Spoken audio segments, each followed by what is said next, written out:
the hardest part about histology this week is lymphatic tissue looks kind of the same because it's made of the same fundamental parts. Every piece of lymphatic tissue has some kind of what's called a lymphoid follicle, these little circles. So basically, you have very densely packed cells that create the dark purple ring around each one of the follicles. And that's where the white blood cells are created, or they migrate there and they differentiate there and they kind of become better at what they were doing. They get exposed to things. And then they actually move towards the center here, which is what's called the germinal center, because that's where the white blood cells are sort of germinating and are actually ready to fight things. But you're going to see these follicles in every type of cell, every type of thing we look at today. This just happens to be what a lymph node looks like. Lymph nodes have capsules around them. They have subcapsular spaces under the capsule. I'll work through those one-on-one because I need to kind of point them on our slides. But they're familiar things we've seen. There's a capsule around the lymph node, and then there's a subcapsular space down beneath. There are sinusoids, there are trabeculae, which I'll show you a picture of in a second. But our slides are kind of unique. I think they're actually kind of easier than a lot of the ones I can pull up here. Lymph nodes there's a picture in your book, I believe, oh gosh, it ended in 51, whatever page we're on. Something 51, yeah, that one on the top left. What page is that? 29. 29, yeah, I didn't remember that. 529 is a picture of a lymph node. And that's a really good kind of guide for you as you move through it. It's got a cortex and a medulla. I do want to clarify what the medulla is versus what the cortex is. The cortex is where you have the germinal follicles around the outside. And then as you move to the tight center of the lymph organ, or the lymph node, you have areas that do not have follicles. And that's just where the medulla is. Spleen is fun. Our slides, the spleen is huge and kind of looks the same everywhere. It's very bloody. This is an incredibly bloody organ. If you ever have a chance to cut into a spleen that hasn't been fixed, you'll cut into it. It's not high blood pressure, so it won't like explode, but it's just like a sponge soaked in blood. And its spongy structure is actually not consistent. The red regions that you see are where there is red blood cells, and it's referred to as red pulp. And that is the retirement home for red blood cells. So after they've done their service, and they are a little dinged up, a little older, you actually pull them out of commission, and you put them in the spleen. And you wait there for about 2 weeks, and then you kill them. And you recycle all the stuff. You don't just throw them away. That's a VA. It's we don't. It's a retirement home. I think is a better analogy. VA retirement home. It could be, but it's where you're close to death, and the advantage to that, though, in other animals, I think you guys talked about dogs and horses. Dogs and horses have incredibly contractile spleens. It's almost like a heart, but it doesn't beat all the time. But the beauty of this is all this redness that you see is a bunch of backup blood. So when you go and give blood, if you're somebody who gives blood, you know what I'm talking about. If you're somebody who gives blood in less than 7 minutes, it's a horrible day for you because you're hemorrhaging. You go almost into hypovolemic shock for about 3 minutes, and then it comes back. Then everything's good, and the blood volume goes back up. And one of the reasons you can recover from it so quickly is because we can pump out extra blood. We can redeploy the retirement community red blood cells to go and help carry oxygen for us. And so that's one of the other functions. But the purple dots there, that's called white pulp. That's where the immune function is. So that's where it's not white because it's stained. In reality, these really do look red and white if you cut a spleen in half. I thought red blood cells were broken down in the liver. They're killed in the liver. They're recycled in the liver. They are held there. They're sent off back to the liver to break them down. And so, yeah, the purple areas are actually white in reality, and they're white because they have a lot of white blood cells congregating there. And again, its function is really just like a giant lymph node.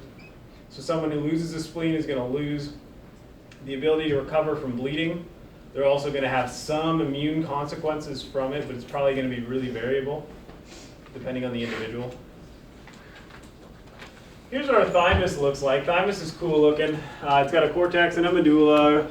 Cortex is the dark area, medulla is the center. Each one of these, like it's labeled in this picture, are the lobules. And they are connected on the outside. They're not separate organs. They are connected. It's just how it looks in this picture.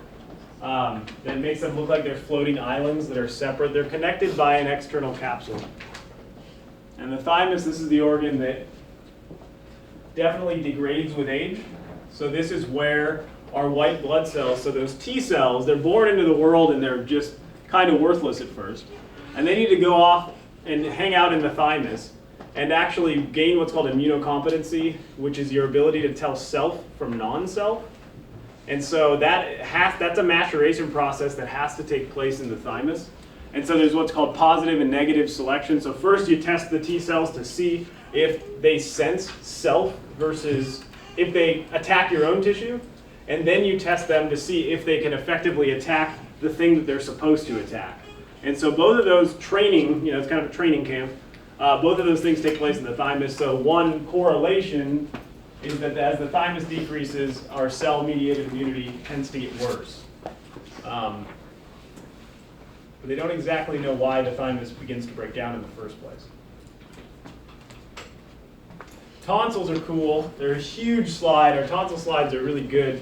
Tonsils are really relevant. So you've got the lingual tonsil, the pharyngeal tonsil, and the palatine tonsil. Those are your three mouth-oriented tonsils. These have a similar structure to lymph nodes, but under a microscope slide, you're going to see epithelium on them. Because the epithelium, right, that's the inside of your mouth. It's the same stuff that lines the inside of your mouth. So these are special in that they are actually exposed to an external environment. So that's what's special about tonsils. They're actually interacting with cells that have yet to truly enter our body. Right? Now our mouth, we think of that as being inside of our body, but it's really not. It's the external environment. And so tonsils actually have a special importance in that the white blood cells in here get exposed to a very special type of pathogen. It's the pathogen before it even gets hit with our stomach, or before it even gets inside of our cells. So it's a very, very important structure. That's why they've stopped taking these out quite as recklessly as they did before. Because it turns out they do something. Similar to the fourth thing on your list, the appendix. It's also a tonsil. It's considered a tonsil now, because they thought it was an appendix, which basically means you're worthless. The name is that it's worthless. But it's not anymore. It has the same exact histological structure as a tonsil. It does not have as deep of crypts, but other than that, it's a really similar structure. But is it exactly what the appendix does is not totally known. Now, tonsils are going to be clinically important if you're ever evaluating a patient. You look in their mouth, you're going to see stuff behind their tongue. That lingual tonsil is the one that gets inflamed with little white chunks, and then they come out, and you either eat them or spit them out. Like Ted Cruz. Oh, God, did he have that? During the debate. I'll show you later. Was it his tongue, or was it No, like behind it? he was doing one of his debates, and then like something came out on his lip, I'm and then sure the guy's been talking nonstop. But anyway, that's what the crypt is. So just to explain what that is. So you actually have white blood cells don't, especially T cells, don't live very long. The memory ones do, but the actual cytoxic ones, the ones going out there killing things, they live for about 24 hours. So if you're battling an infection for longer than 24 hours, you have a lot of dead T cells lying around from the previous day's activity. You don't take those cells in and break them down, you just kind of push them into this crypt. So this is a pile of dead cells that as the infection lasts longer, will get taller and taller up to the point that it mounds out. And you would see, you would be looking, tell someone to stick their tongue out, and you'd have a mountain of white stuff. Just basically like hardened pus. So is that a tonsil stone? Yeah. Ugh. And it's not, you can still break them, it's not like a rock. Right. But they're harder than like what comes out of a pimple. Just because they've dried out more because they're in your mouth. But yep, that's what you're seeing in there. You know someone's battling an infection in that particular region because you're seeing it in that tonsil. And that is it for our histology. So not too much.